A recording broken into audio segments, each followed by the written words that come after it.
Buen día, ¿cómo están? Quería hacerles algunas aclaraciones con respecto a la acusada que estamos llevando a cabo, no tanto en términos de evaluación que se nos aproxima, sino en la internalización de los textos. Una cuestión es que es importante recuperar es que estamos en una asignatura que se denomina problemática del mundo actual. Ustedes habrán visto, y en esos casos han tenido un hilo conductor muy preciso, que nosotros comenzamos la misma con el análisis de los modos de producción. Esos modos de producción que fueron esclavistas, luego feudales y actualmente capitalistas como predominante, lo han desarrollado acertadamente y han podido entender algunas lógicas del capitalismo. Ahora, no nos podemos quedar en una cuestión meramente vinculado al capitalismo, porque no es una carrera esta vinculada a las ciencias económicas, y no es una materia que tiene solamente ese abordaje.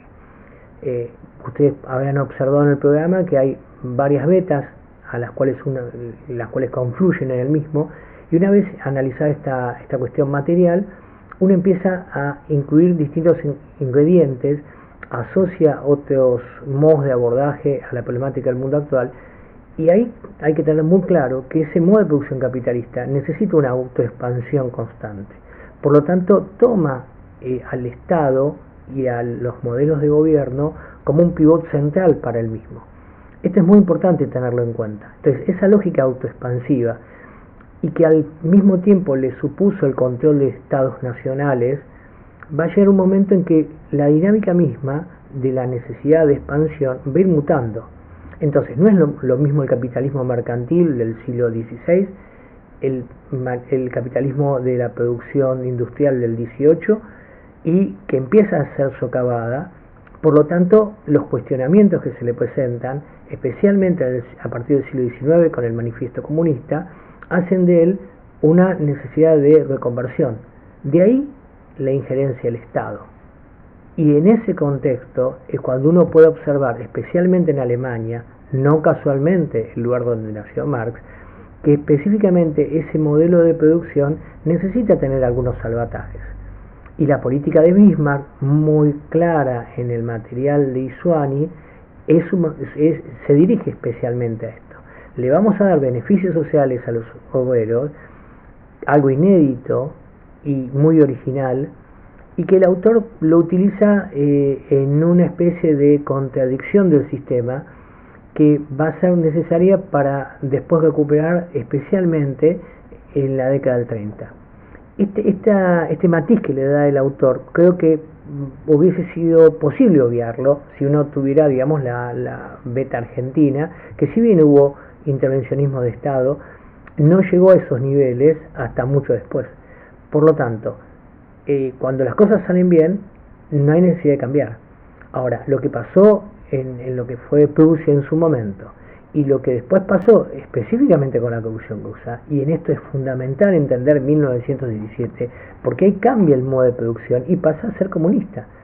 Y ese comunismo, esa revolución comunista, impactó fuertemente no solo en la clase obrera, que pensó que era una oportunidad histórica y que requirió de andamiajes muy fuertes del Estado capitalista para abortarla en todos los niveles, con una fuerte represión, sino que la misma dinámica política supuso que luego de la crisis de 1929 era necesario cambiar. Se miró Bismarck, se miró lo que se estaba haciendo en el siglo pasado, especialmente en Prusia, se derribó el liberalismo, absolutamente. El liberalismo económico no daba respuestas a la crisis, y paradójicamente Estados Unidos, que ya era potencia, adquiere estrategias de intervención del Estado que hoy nos resultarían inéditas pensándolo desde un modelo liberal o lo que fue después el neoliberalismo. De ahí que va a aparecer el New Deal, de ahí que aparece el keynesianismo muy claro en el texto de Isuani, que va a tener todo un desarrollo importantísimo incluso después de la Segunda Guerra Mundial, cuando empiezan a conjugarse entonces un modo de expansión capitalista que al mismo tiempo da cuenta de una nueva sociedad, porque tenemos que convertir a los obreros para que estén dentro del sistema y que no tengan conciencia de clases, de la necesidad de derribarlo. Entrarle al sistema, entrar a los obreros en el sistema, es la sociedad de consumo. Hoy es muy difícil encontrar que la clase obrera esté pensando en cómo organizarse para destruir el capitalismo.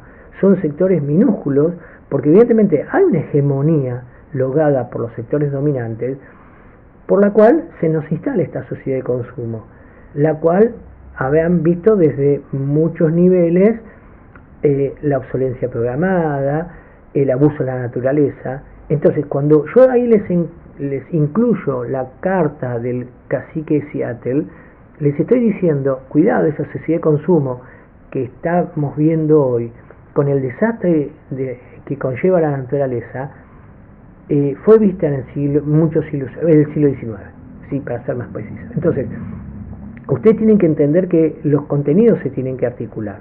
Ahora, en esa lógica expansiva del capitalismo, cuando se fortalece el estado de bienestar, ese nuevo estado, ustedes van a ver en la clase de hoy, que vuelve a caer, y vuelve a caer por la crisis del 73. Entonces, está claro que el capitalismo tiene muchas crisis, son constantes. Hace no mucho vivimos una en torno al 2008-2009 en adelante, y esto también hay que tenerlo visto como una característica. Hoy mismo, por otros motivos, también hay una crisis. Igual, a mi entender, siendo 7.000 millones de personas en el mundo, y que muchos de estos son gente mayor, y que están sacando al Estado y al sistema recursos, que se mueran 200 millones de personas, no creo que se les preocupe mucho. Yo les sugiero que vean a Lagarde, la anterior directora del Banco Mundial, que planteaba más o menos esto.